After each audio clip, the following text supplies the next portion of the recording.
Hi. Hey everyone, we will bring you the rest of the interview. Sorry about this, Janet. Something happened technically, but we will bring it to you right now. Was it a YouTube boot or was it a? I don't know what happened, but can you just start the interview and play? Yeah. Let me. I just have to bring it back up into here. Apologies for this. That's the last. And then we're going to download the full interview for you to watch later in one piece. Sorry about this. Yeah. All right, I just have to fast. I'm going to fast forward it. There's only 15 minutes left, people. So we apologize. Until then, we will. Sorry about this. I don't know what happened. Jesus Christ. Sorry about this. It could also be the storms and everything. It might not have been YouTube, but. Yeah, we will bring it to you. We apologize. Today, on Realistically, we have a passport. I'm far too poor. But you're a host of the show. 25 years. I couldn't attack the industry. Listen, I couldn't attack the industry more than I attacked it. I co-opted myself in technology to attack the industry. Government. I've been doing that all my life to say, yo, y'all got to fucking look at us too as being equal. We need this motherfucker to be balanced. Do human beings need government? It's cool for me to say, hey, we don't need government. But then again, when I travel around the world, I'm like saying, you guys are all fucking unfair to the people. You got to figure this shit out. In my lifetime, but the next lifetimes of the next few generations, they got to figure this shit out because this shit's going to be three-card money if it ain't right now, bro. My narrow area is culture, art, music, and the goal of peace. How I'm going to get there? You're going to need more than one head, more than one artist. But we better not fucking, we can't allow government puts and placements and that's fundamentally what's confusing me because what I'm asking is if your goal is peace, how does working with the U.S. State Department in any capacity further that? Because that isn't their goal. And they're not going to platform you if you stand in the way of that goal.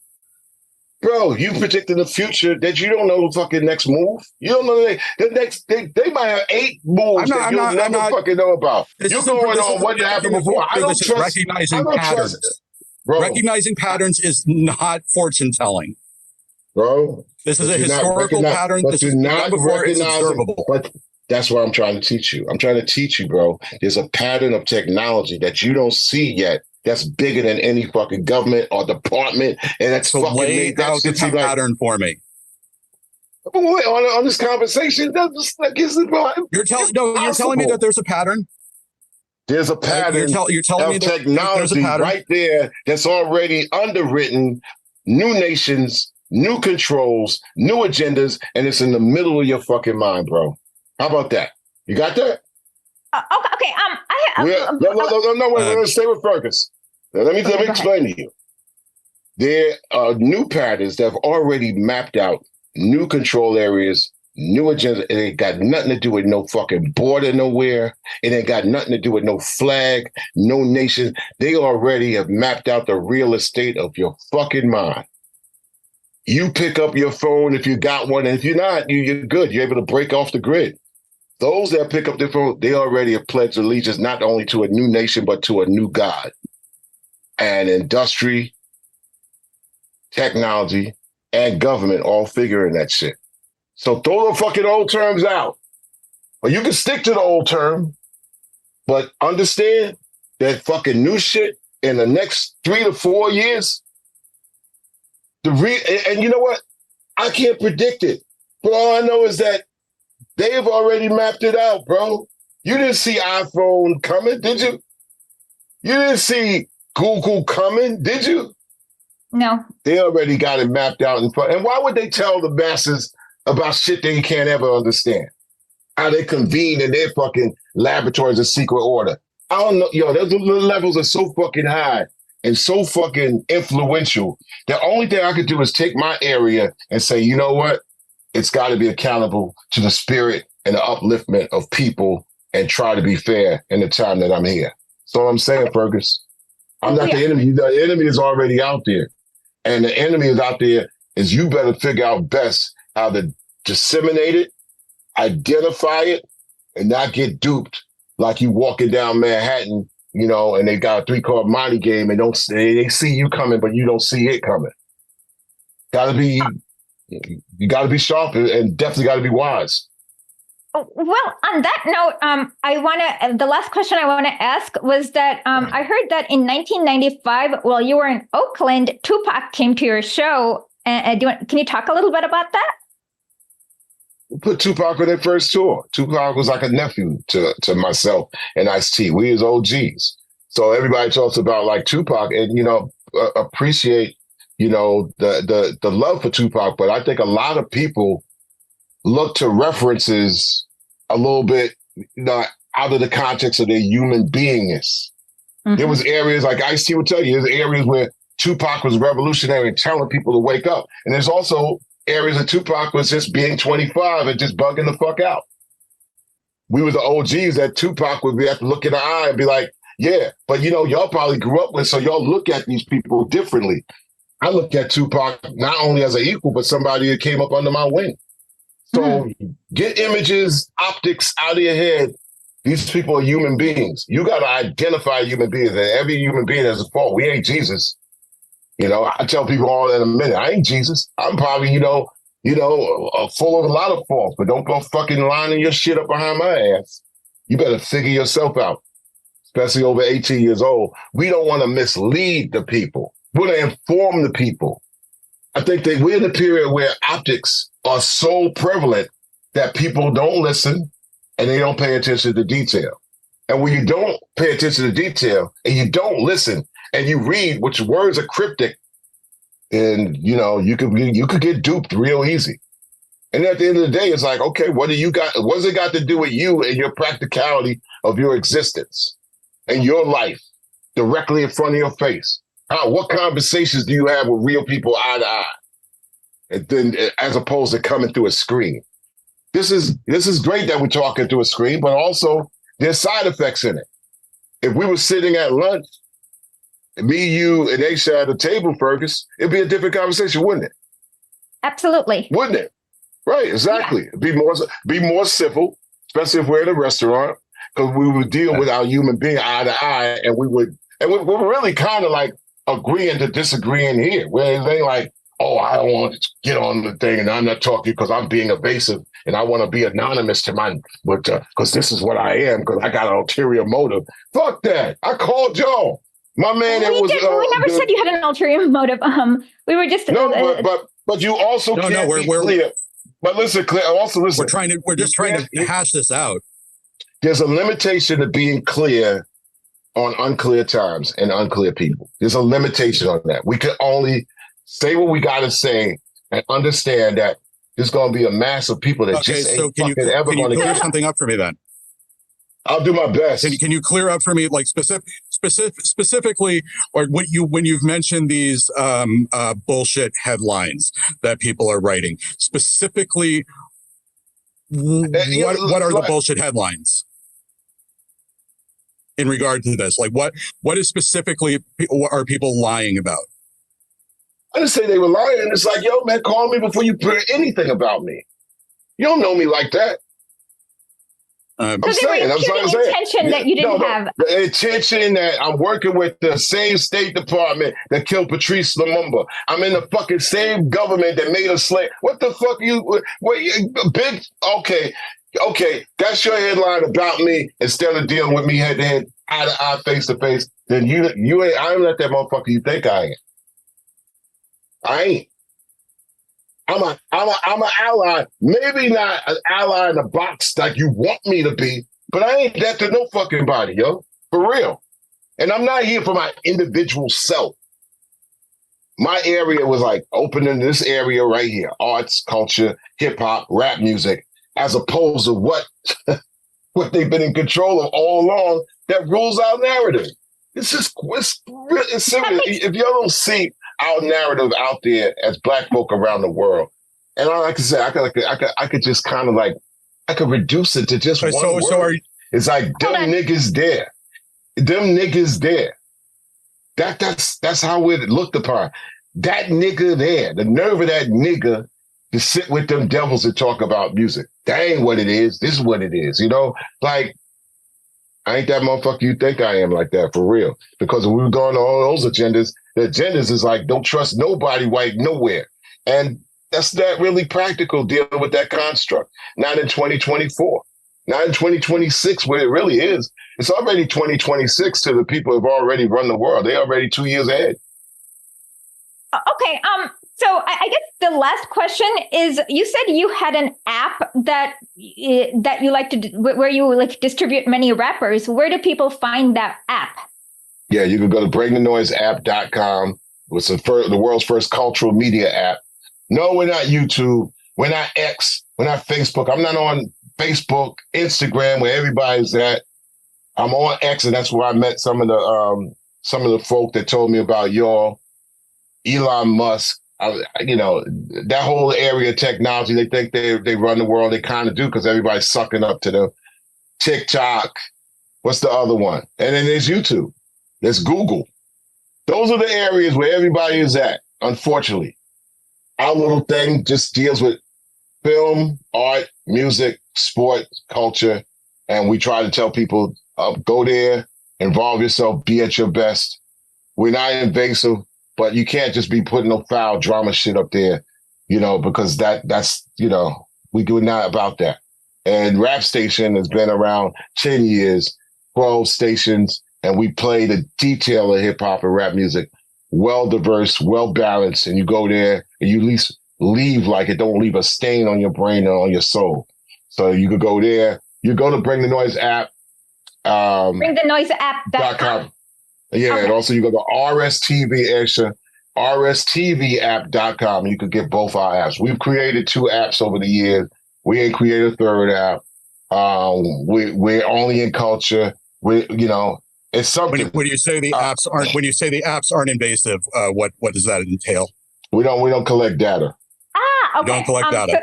Okay. So Janet, did you get the 2 links? Excuse me, ma'am. Oh, I was talking to Janet so she can put it in the description below. Mm-hmm. Yeah, we don't collect data. And every single thing out there collects data. When you collect data, you also could go in and get data too. It's just like, and we're small, and we're all right with being small, because we measure our forwardness not in numbers, but in the quality of life and living instead of the quantity. We can't base our lives on numbers. That's what corporations do. That's what countries do.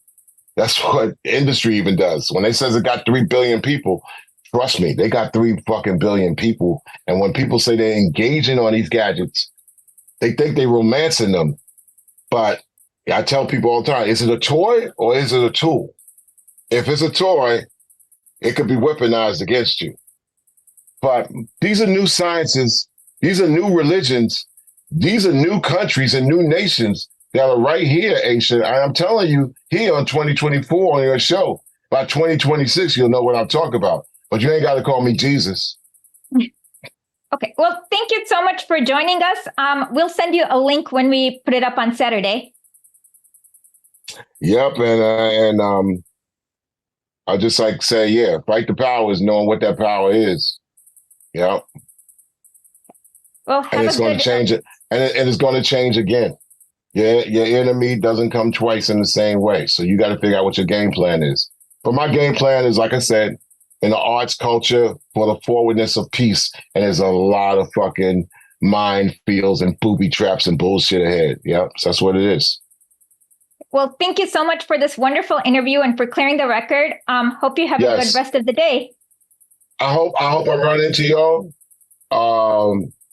If I come to Worcester or Michigan, lunch is on me. I'll be coming to New York periodically, so I'll send you an email when I come to New York. Well, how you know I'm in New York? You just said you were in New York. For a second, but I happen to just be here. Well, we'll keep in touch.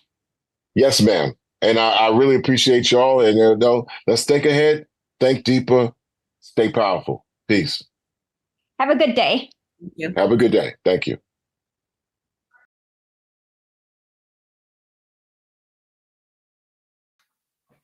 Hey everyone, sorry about the technical issues. So there's one video that Matt wants us to show, so let me show that video.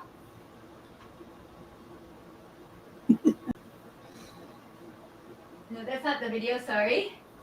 Oh, that's mine. Okay. Let me see if I can get I think it's, Matt. Talk amongst yourself. okay, I think it's down the bottom. I'll remove the big video. Ooh, what happened to Matt? He's here. Oh, okay. Hey, can you hear me? How do you make Matt small? I'll make Matt small. There Matt's we small. go. Matt's small. Okay. Yo, what's up? This is Chuck D. I'd like to thank everybody in the U.S. State Department.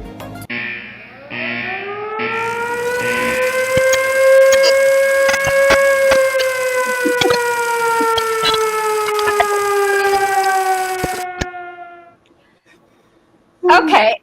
So, I was originally supposed to go out first. Oh, so to answer a question that I saw on the stream, since it's actually working for me here, I don't know if it's Daryl Davis or Darrell Davis, but Daryl. Daryl Davis. Oh, that was okay. Cool. That was my dad's name. Anyway, so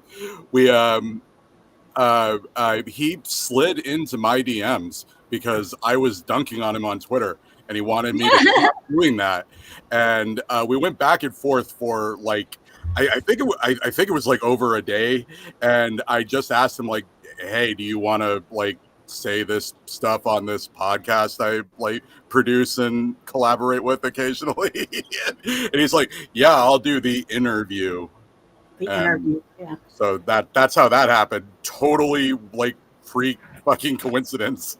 I'm not sure if he was in like because like when all this like came to light, like the first person I saw post about it was Slank, and then a whole bunch of other people got involved. I don't know if he like slid into like Slank or Q's DMs or anything like that, but he was definitely in mine, and that was an interesting couple days. Yeah, it was so like to answer how I got Chuck D on, I asked and he said yes. Yeah. It's like nobody in the entertainment industry wants you to know this, but this is how you get everybody to do everything over there. You ask them. Yeah. No, actually, anyone will join you for an interview for any show, regardless of your audience volume, if you can get that person directly. Like, so if you can get Obama's personal email, you can get him to join you. Yeah, pretty much. Like if you want to know like how easy it is to really get like people like into interviews, check out like the early episodes of the Eric Andre show, particularly the Lance Reddick interview. And like he clearly did like I mean he was a big name when he was alive, and like he clearly did not know what he was in for on that and was violently angry. Okay. Forrest said he'd honestly love to hear from Chuck D again. We actually have a pretty good rapport now, so maybe in a few months we can have him on again. Maybe. Yeah, I also wanna say that where the banner was on the video was me. Yeah, he wanted to see Jen. So Chuck D wanted to see Jen, everyone's faces. So Janet was like this for the whole time. Because I'm like, I'm just producing. I'm not going to be asking questions. He's like, I want you on camera. Yeah, I'm like, I'm normally not on camera anyway either, because like I just don't care to be. That's like you got to put a shirt on, and that's a slippery slope to pants, and it's just not me. That's too much work. I have pants on. Well, I mean that's good for you. I have different priorities in life. Yeah. You will never know if I have pants on. I do have pants on, but they're like a weird color, so I'm not going to show you. Yeah, mine's black. I realized that like news anchors like start straight up in their underwear like below the desk. Like I was like, no, it doesn't matter what you wear below the desk because no one's going to see it. That's why I have for some reason when I was like a little kid, like preschool age, I decided that like tying my shoes was just like too difficult, and I just didn't care to like learn. I've since mastered the double bunny ear knot or whatever it is, so nobody worry. But like I remember like my parents telling me like, you need to learn how to do this. No, I don't. Like, I can't remember like the last time I had a pair of shoes that I needed to lace up every day. Well, thank you again, Thomas Brown, Jerome Newton, for the donation. We really, really appreciate this. Yeah.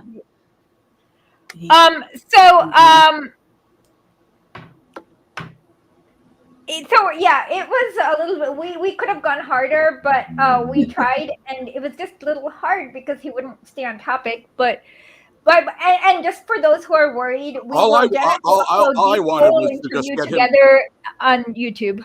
All I wanted to do was to just get him to talk on camera the same way he was talking in my DMs. Yeah, you said 30 minutes would be good. The reason why I put the video the way I did, where normally I leave everybody up on screen at all times, is it wasn't a conversation. The only times that it was a conversation is when I had the 4 grids up, because it was him talk. Like, I was like clocking it, like when I don't have just the screen, all 4 of you guys up, like that's about an hour worth of time, a little less than an hour. And you and Matt together had less than 10 minutes of talking time within that hour. Yeah, so it was just us sitting there, like there was a lot of filibustering going on. We agree, and yeah, so it seems like he didn't like having criticism for the State Department, but he also wanted to be seen as a revolutionary, and it's like Ness was messaging me like, oh man, he wanted to like really start in on TikTok, and then you guys fucked his setup when we like mentioned, because like he wanted to like talk about how like China was like stealing our mother's maiden names or something like that. No. Hold on, I downloaded Bring the Noise app. Yeah, I downloaded Bring the Noise app, so it's a lot like TikTok. Oh, nice.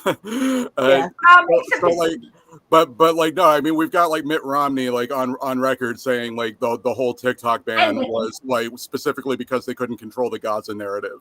Yeah. So it was what it was like. So he thinks we're cool people. I don't think. I guess. I mean, I don't know if he still thinks that, because like. No, I think he does, because he said he said something on your DM, something like we're good people, right? Possibly. He started. What did he say? He did say that. But now it's my turn to spend 75 minutes talking uninterrupted. So we'll see if he still feels that way. He said. Let me see what he said on DM. Okay. No, we're not going to talk 75 minutes uninterrupted. I mean, you're not. What did he say? He said Fergus and Esha are good human beings. So I don't agree. So he claimed that he didn't get any money during the interview. He claimed he didn't get any money from the State Department. So it's like I don't even know why he agreed to do it. I don't understand. I don't understand how I'm doing this for free sounds any better than I'm getting paid. Oh, it actually sounds worse. Yeah, like I don't understand. I don't understand the logic to that. I couldn't get a word in edgewise to ask him about that. And neither could I. It was I feel like it's just like he thinks that he is in control, so he will be able to change it or say no to them for things. Like he feels like he will never give up that control. But that's like every politician, anyone that does these ambassadorships with the State Department, you don't have the control. Like you get to say what you like because your handlers like what you say. Yeah, exactly. But let's quickly get to election news. So Labor had an overwhelming victory, but the really interesting thing was that they only won 33% of the votes, but we're talking about the UK elections, but they won 66% of the seats, which shows you the futility of first past the post. And the worst thing was that for Keir Starmer was having Jeremy Corbyn win as an independent because he deselected him as a Labour MP.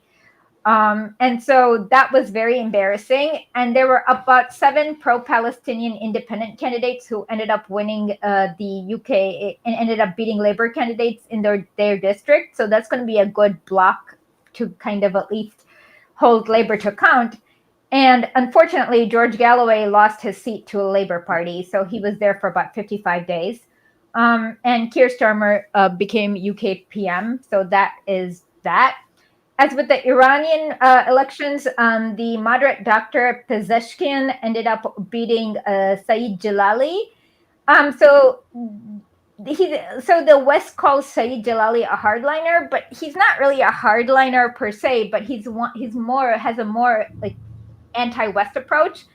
And Pezeshkian wants to see if it's possible to negotiate with the U.S. to see less sanctions, but that doesn't mean his quote-unquote platform will actually happen, because we know the way the U.S. works. And so that's basically what happened. So Pezeshkian will be the new prime minister of Iran, new president of Iran, and he will serve for 4 years, where they will have a new election. So those are the two main elections that happened this week, and that's the news for the elections. Responding to number one, that Chuck would know the understand the situation in Cuba better than anyone. Like, did anybody catch his extension of that interview? His Twitter rant about like Castro beheading people? No. He said, yeah, that was just ridiculous. And it seems like if he was not allowed in Cuba, it's because they probably sensed that he was not revolutionary. I have no idea. I wasn't even aware of the whole thing anyway. I don't really like follow a lot and of I don't really care human industry stuff until it intersects with my State Department. Like, but he did bring up Cuba as one of the places he wasn't allowed in.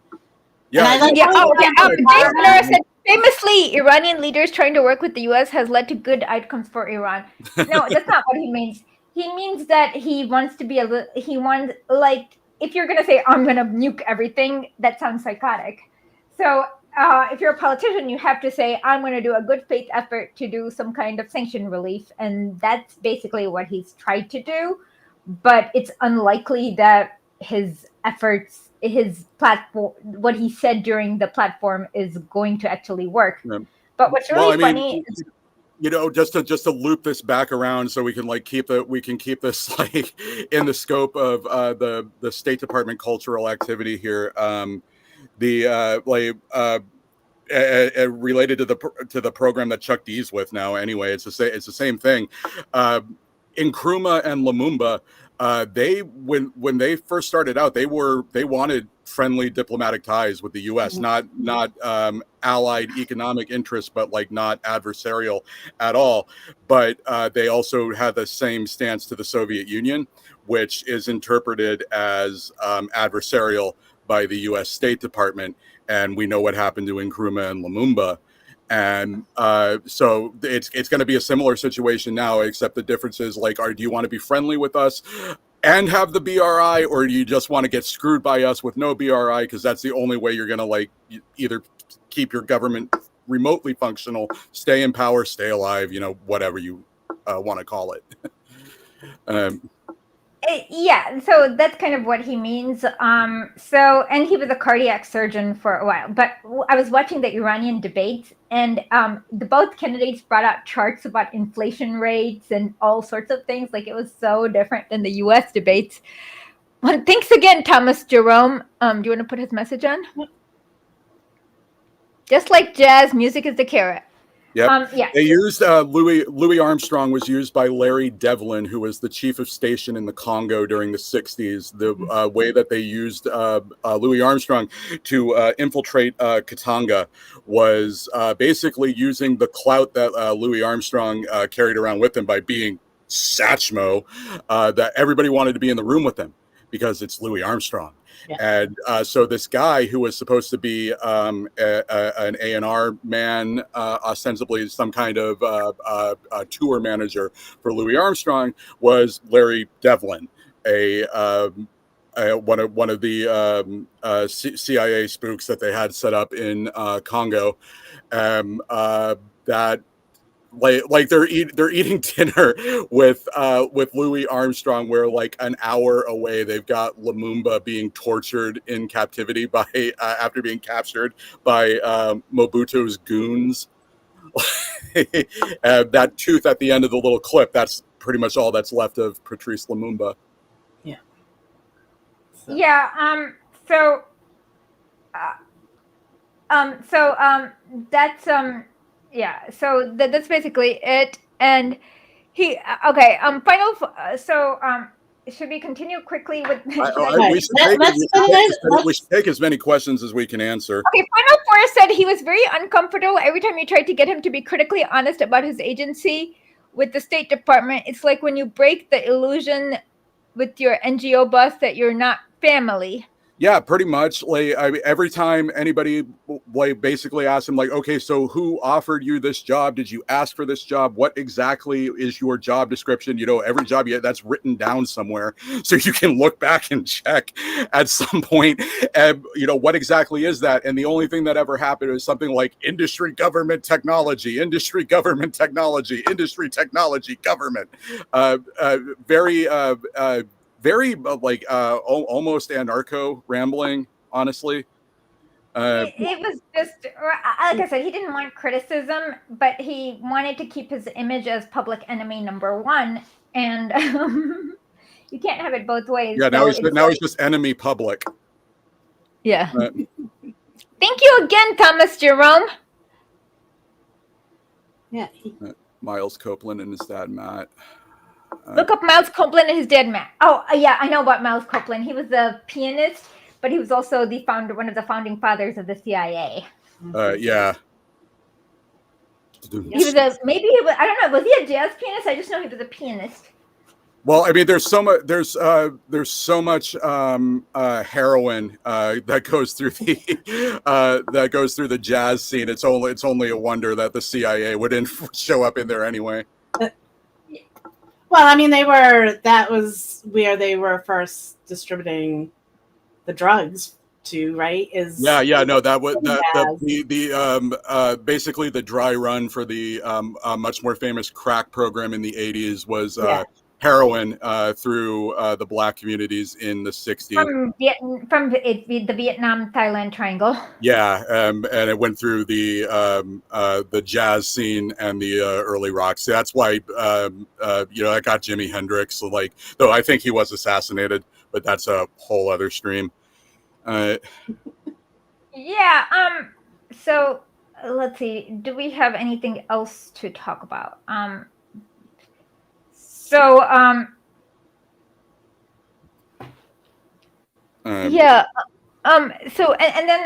guess we can go back to the UK elections. The voter turnout was pretty low, so the Labour this year actually got less votes than Corbyn's Labour got in 2019 or 2017.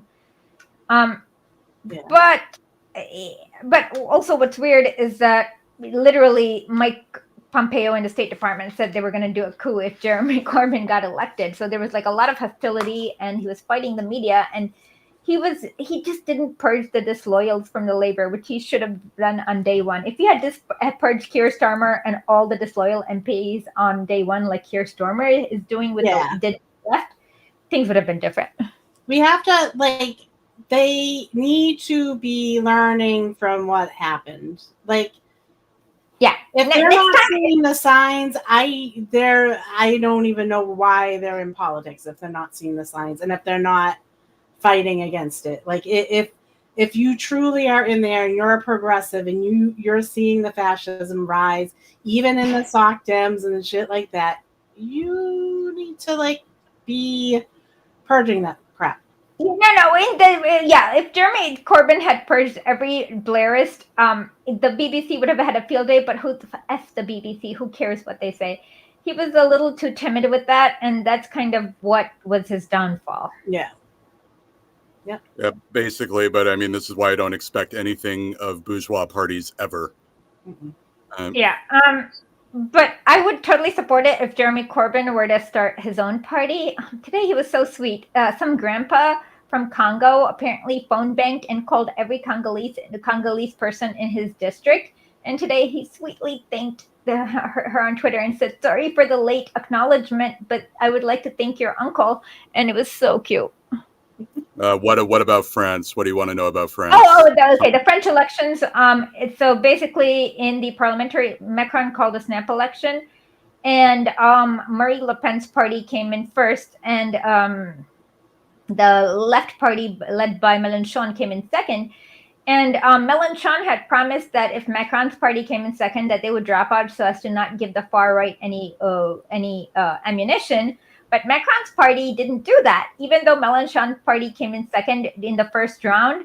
For the second round, Macron's party is not dropping out, so they are risking the fascist rise again.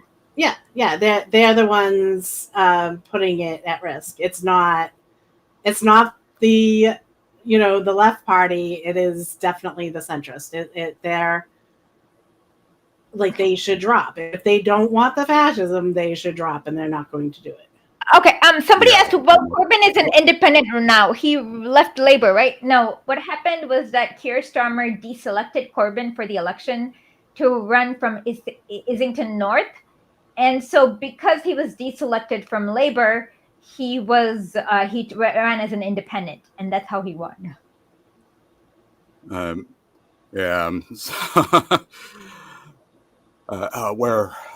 on, I just saw something I wanted to scroll up for. The whole thing with a fake out with the idea of reversing Brexit, which was like I think fairly obviously never going to happen. Personally, from my standpoint, I don't want it to. I only want what's worst for the UK. Brexit is neither worse or better for the UK. The European Union is kind of neoliberal.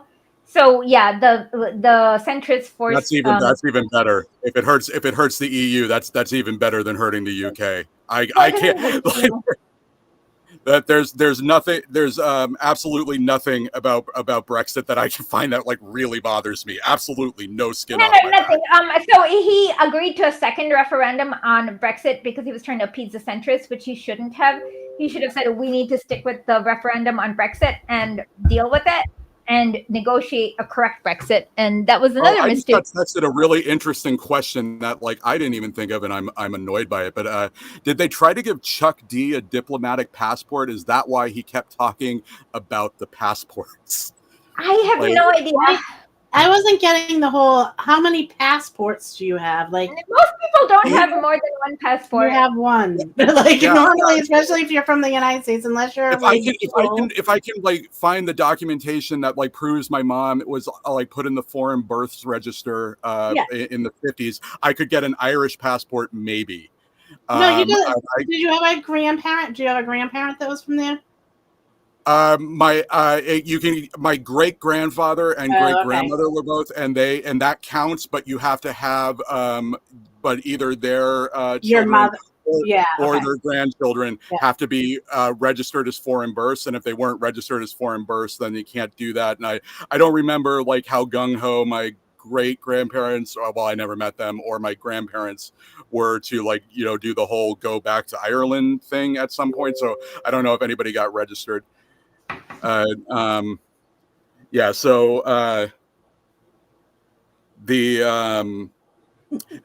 that doesn't matter anyway. Like, I mean, most people, like, if they have a passport at all, only have one. Only have one for the country they live in. And like in the United States, like there's no reason for most people to have a passport, like unless you're right on the border with Mexico or Canada. And like I'm neither really. So wait, I gotta read a couple of things. Can't fight more power the more passports you got. No, can fight more power the more passports you get. The other one is, if you don't have 5 fake passports, you can't complete the beaded. You can't compete with Daughter Meinhof. Never mind. I'm looking forward to the ASS drafting document for the creation of the AGS Confederation.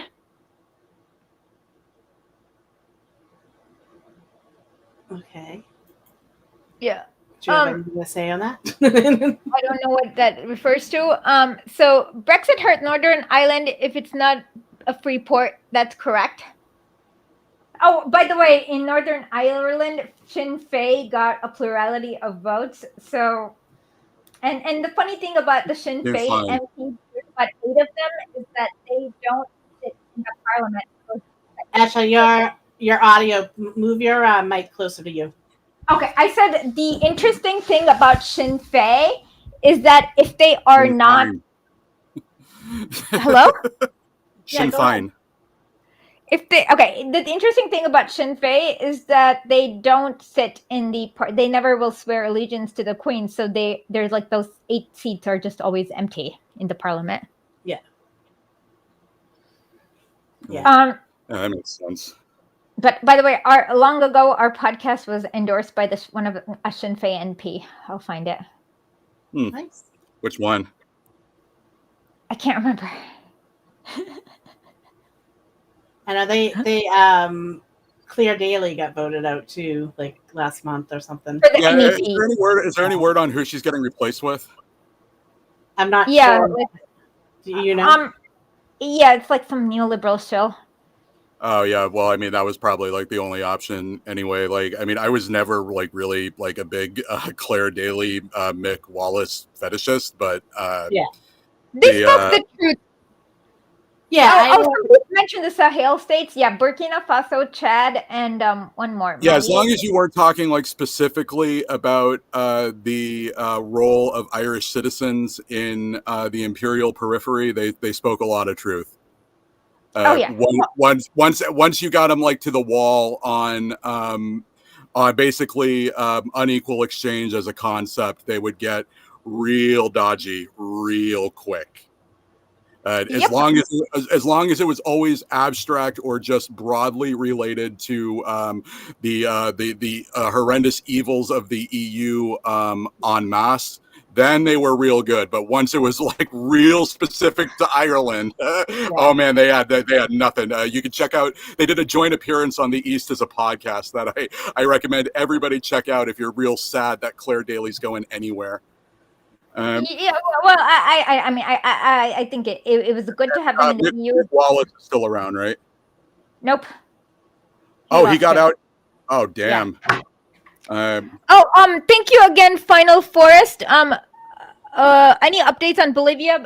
Okay, well, so it seems like Evo Morales' wing of the party is now accusing Luis Arce of false flagging this, because in order to gain popularity.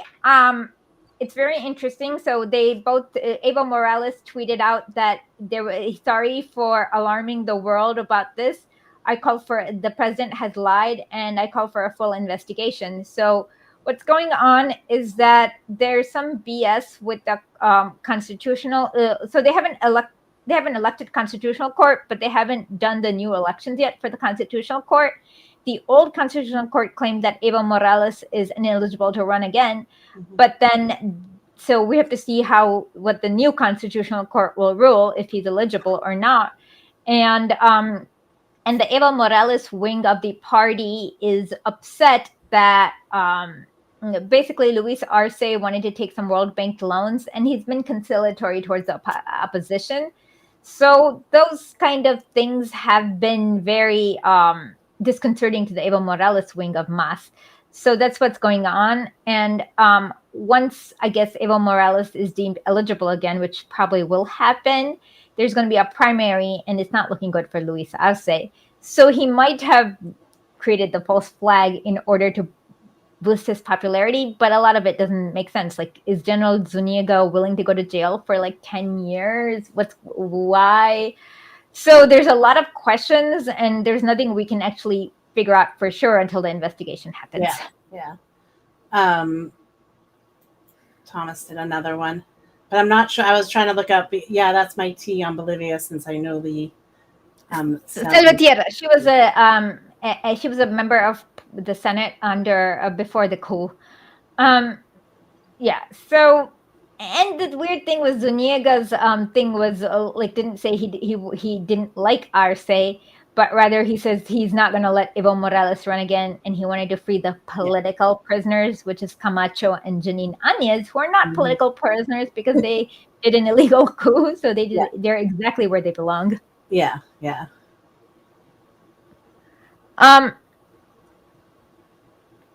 So. So yours is saying Janet and Esha ! Exclamation point! Exclamation point! Exclamation point! Yours loves us. Yours. Yeah.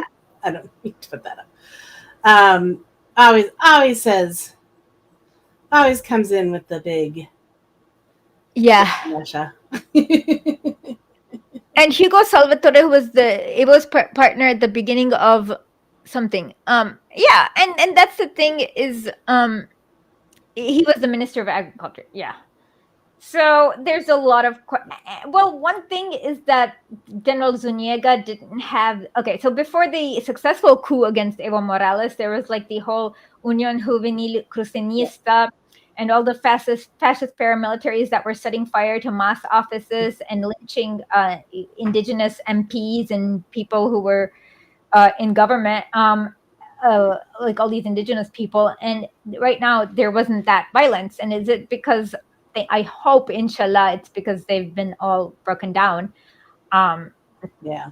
And so this coup attempt seemed a little flimsy. And why didn't, if he's really wanted to do the coup, he was face to face with Luis Arce, he could have just offed him there, and he didn't. Yeah. So this is a very flimsy coup attempt. If it was a genuine coup attempt, and if it wasn't, there's so many questions to be asked. Thomas is saying the president avoided mention of those victims. Oh, he did. You are absolutely right. Thomas is yeah, he did. And Hugo called it a pantomime. Yeah. No, there's, like I said, there's a lot of questions about, especially the flimsiness of the alleged coup attempt and the so there's a lot of questions is all I'm going to say. Daryl saying Bolivia is trying to avoid a civil war, which would... Well, I think the indigenous people won the civil war. So the Mas side is militarized, and they demilitarized all the Unión Juvenil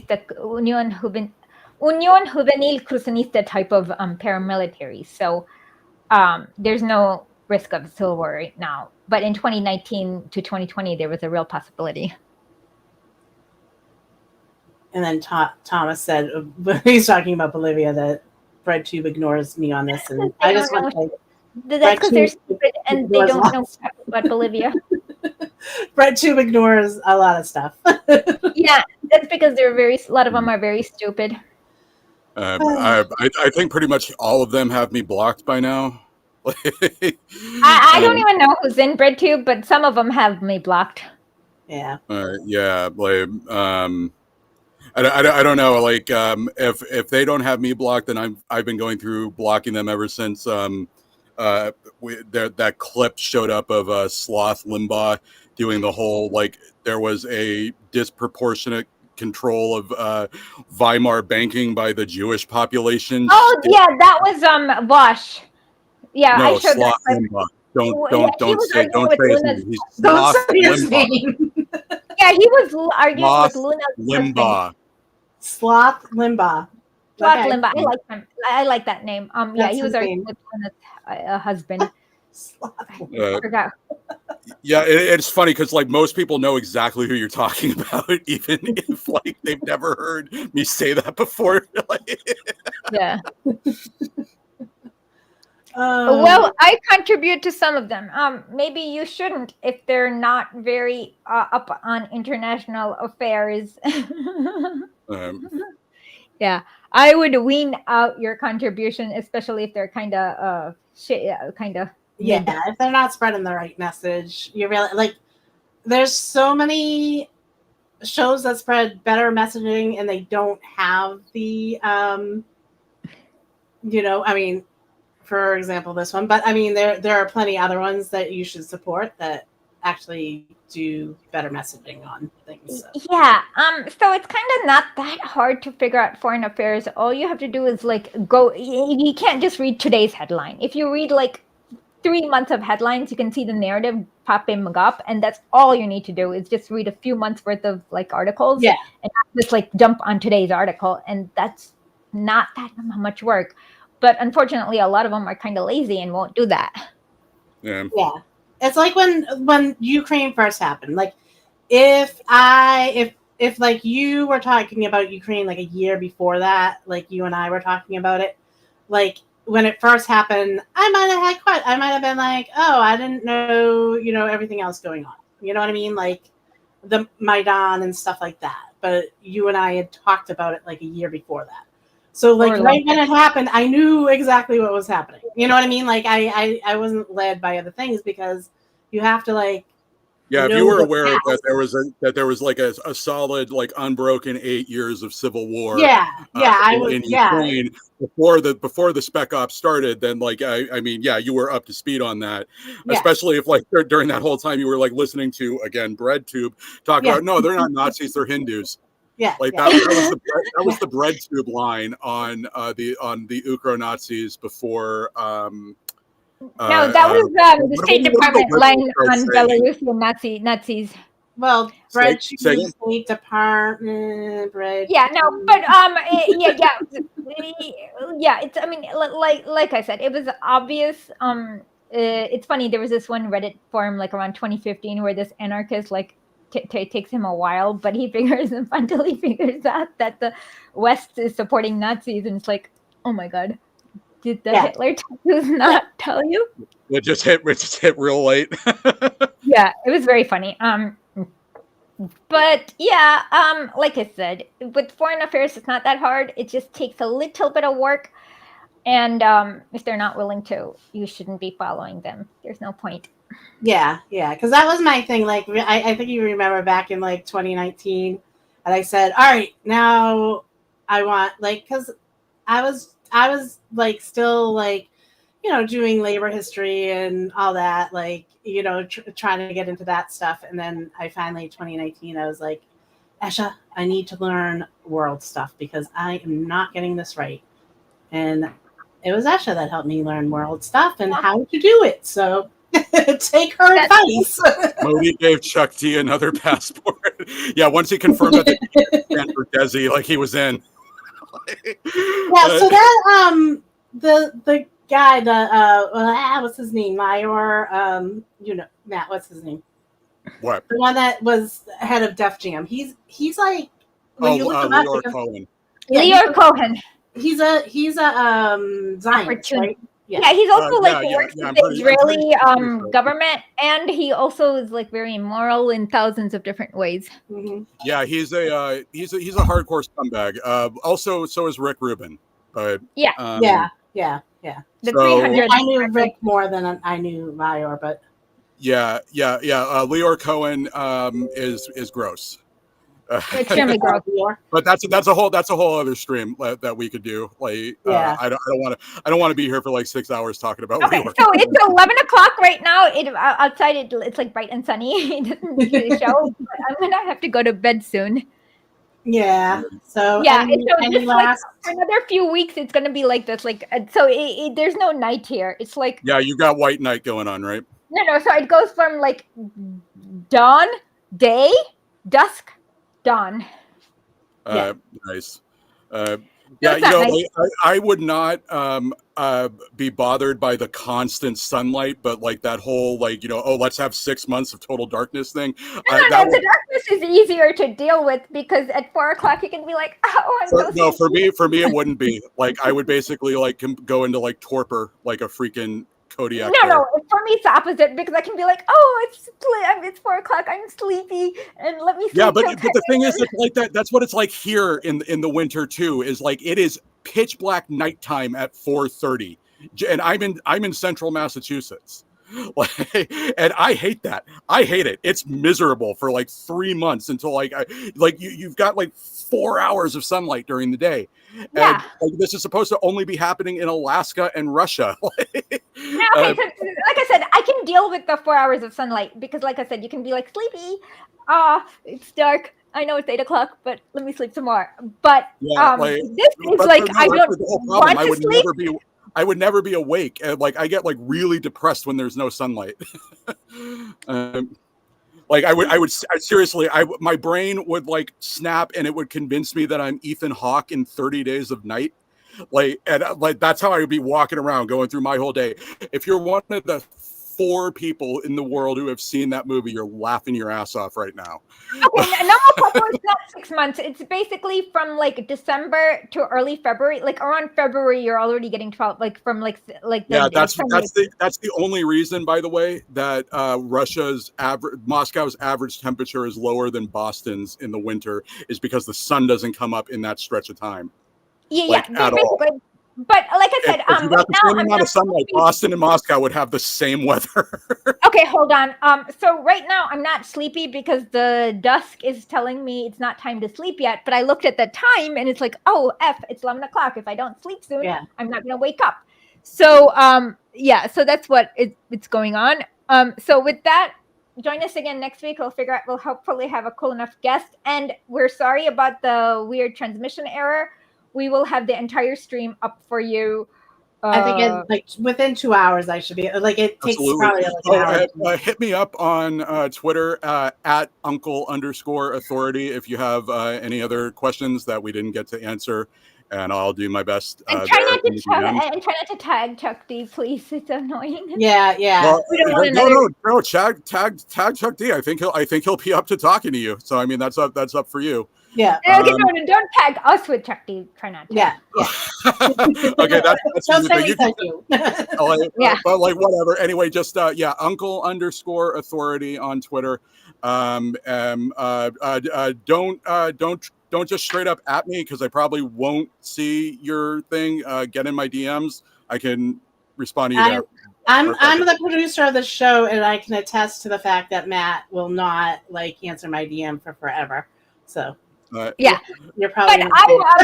But yeah. So with that, we will have the full interview. Sorry about this. And see you next week at the same time. Bye. Bye.